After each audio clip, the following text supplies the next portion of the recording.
From Twitter from Rosanna, she wants to know if Frank Sinatra were alive today and he wanted to cover one of your songs. Mm-hmm. Which song would you like for him to cover of yours? I hope that he would cover something like Home, because I think his voice was more suited to that. It was weird for me to hear him. I mean, Sinatra was probably one of the greatest interpreters that ever lived or has ever lived. He's a pioneer. But I found sometimes when he did covers of something really poppy, it got weird. Am I mean for saying that?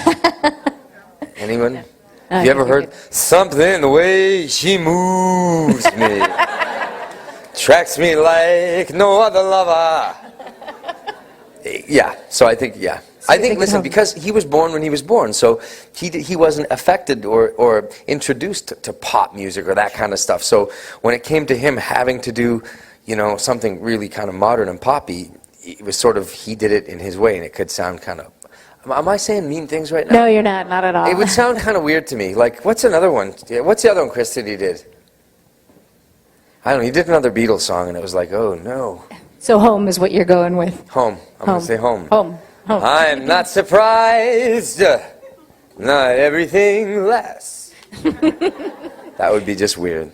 So Simran asks, Michael, I want to ask you a few. Simran, yes, also from New York City, from our Facebook page. If you can describe yourself in just 3 words, what would they be? I'm not sure. That's 3. Gosh, you know what? I don't know who I am yet. I don't know who I am yet, so I'm not sure. If you say you don't know who you are, okay. But through your music you've discovered who you are. Loving, egotistical, and insecure. Really? That's an interesting combination. That's what makes me who I am. Yeah, someone who's egotistical and insecure, it actually makes for a good balance. It makes you a good entertainer anyway. You're sensitive. You care about what, I think really, I care about what people think about, how they feel. I'm really sensitive to that, so when I'm in front of an audience, it matters to me, and not just as a whole audience, but if I'm playing to you, and this is the truth, and there's 10,000 of you, if one of you looks unhappy, I will focus on you, and it won't be okay for me until you're happy. Which is sometimes a curse, probably. It is, but you know what, it's a big responsibility. I think a lot of people, I know that my manager's here tonight, and my friend, and my publicist, and my assistant Holly, and they'd probably all tell you the exact same thing, that I probably care too much about what people think. I'm probably too sensitive or insecure, but at the same time, that's what makes me who I am. But you said you don't know who you are yet. Do you know who you are musically yet? Or do you feel like you're going to continue to evolve each and every year with your life? Musically, I know. I suffer from schizophrenia. And I want to be everything. I love all kinds of music, and I'm so glad that I don't have to be put it.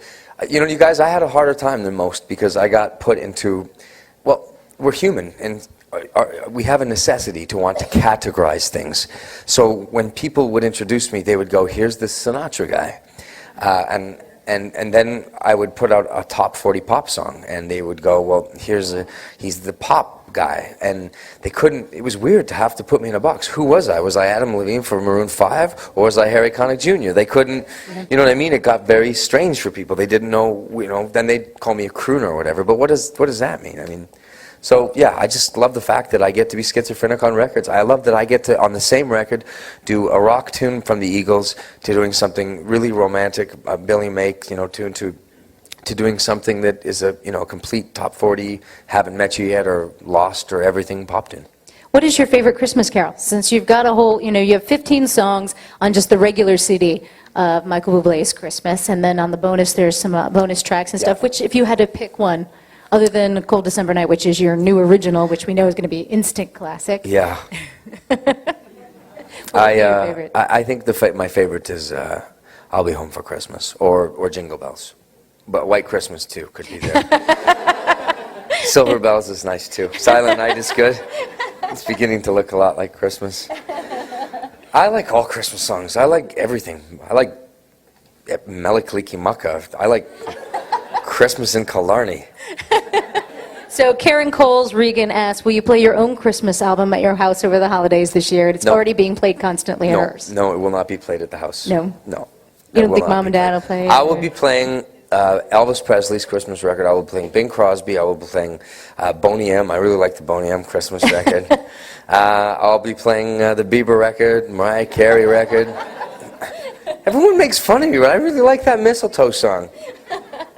He just came on my special, and he was really good. He was good. On your Christmas special, the one that's coming up on December 6th. Yeah, yeah. And I'm massive. I'm a tall man. Compared to him. Whatever. He is a little guy. So what is the best Christmas gift you ever received as a kid? Do you remember that one Christmas where you got there and Yes, Santa I left do. something amazing I do for you? remember, yes. About a week before Christmas, my bedroom was, I was about 10, I guess, and my bedroom, or 9 years old, my bedroom was being fumigated. So no one could go in there because, of course, you'd die. It was poison.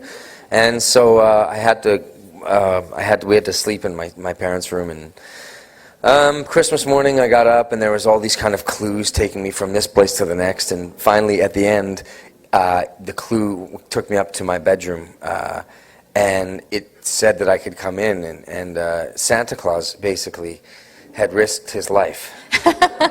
And when I walked into my room, everything was Star Wars. Like, the whole room. It was like Star Wars comforters, Star Wars wallpaper. Even the light switch was Darth Vader with the nose that... And then then it was like I had an O'Shea moment. I was like, I was doubting, but now I understand. Of course he exists, because anyone else would have died of the fumigation. So we should take one from the audience. So who's got a question for Michael? You were Yes, the sir. first one. You want to ask? What's your name? Andrew. Andrew Adams. Nice to meet you, man. I'm at the college TV station in New Jersey. Yeah, Adam has said that he's doing a telethon for Autism Speaks. Adam, I would love to. The thing is, I don't believe in charity. Helping other people doesn't do much for me. No, as long as it's not a stupid children's charity, then we're okay. He looks 'Cause stricken I'm when you really said that. against those kids' charities. I would love to. You know what? We'll talk, and I'll sign a bunch of stuff, and you can auction off. You know what my mom does actually for people? It works really cool. Is I'll give you a bunch of stuff. I'll give you like a T-shirt and records and a whole bunch of stuff, and then you just buy a bottle of wine. Cheap bottle of wine, and some cheese and crackers and stuff, and a couple glasses, and you sell it, and you call it an evening with Michael Buble, and it really raises a crap load of money. You don't have to tell them exactly what they're getting, just an evening with Michael Buble. They think they're getting tickets to the show, but because they're giving to charity, they don't feel quite as screwed over. A children's charity. I'm in, man. Yeah, of course I will, yes. All right, from Danny Jane Thompson, this is from our Facebook page. How did you feel when you won your first Grammy? Do you remember that moment? No, Not at all? I don't. It was a blur that night? No, I wasn't there. I remember. I remember that I don't remember. I remember I was at home on my couch. And why didn't you go? You were up for a Grammy. What Because made you stay work. home? I had just to work the day before or something, and I think I was so nervous too, and I think I had a bottle of wine by myself. And I don't remember perfectly, but I think by the time it was like, and the winner is Michael Buble, I said something like, yeah, I did it. We've had a lot of questions from around the world because we've been letting people, seriously, from Italy and Ireland, and Yeah. people saying, when are you going to tour again? When can we expect you back on the road in different parts of the country? When are you going to be doing that? I'm not going to be doing any more. I mean, I'm finished touring the Crazy Love record, except for the places I haven't gone, which is I've got to go back to a few places in Mexico that I haven't gone. I've got to go to South America because I promised my wife that it was important to me to go to a place that's my home now, Argentina, and I'll go to Argentina and Chile and a few places around there, Uruguay, and then I want to. I'm not sure where else I'll go. Maybe a little Afghanistan or Kabul or something. Yeah.